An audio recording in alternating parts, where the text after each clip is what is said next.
Hi, my name is Mike McIntosh. I'm going to talk to you today about properly tuning a marching snare. With the advent of the Kevlar head, a lot of people have taken the drum head up very high, which really cancels out the characteristic resonance of the shell.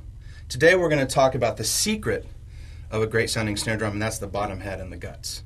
First we're going to tune the guts. What I'm going to do is disengage the snare strainer, take a small pencil or pen, slide it up underneath the guts, creating a resonating chamber. Okay, I'm going to individually tune these guts to a high pitch. Nothing set in stone, just getting them all to sound the same. I'm using a Phillips head screwdriver, taking the guts up in pitch individually. Once the guts have been tuned, the crux of the matter, the bottom head, is going to be addressed.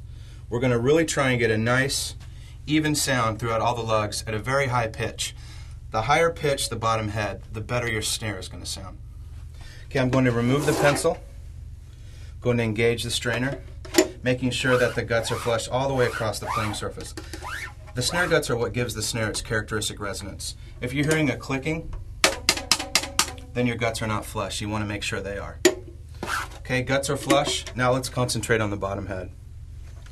I'm going to go in a crisscross tuning pattern all the way around, making sure that I'm being very consistent lug to lug. Once I've gone all the way around, what I'm going to do is test each lug zone to check for pitch lug to lug.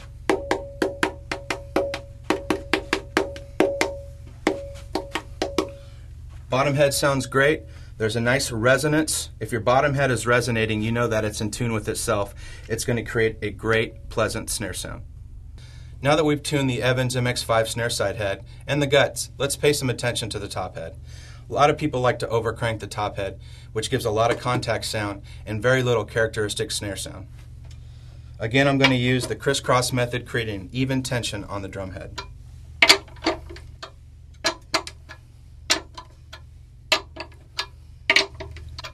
Now that I've got my top head to the desired pitch, the Evans MX white head should sound good.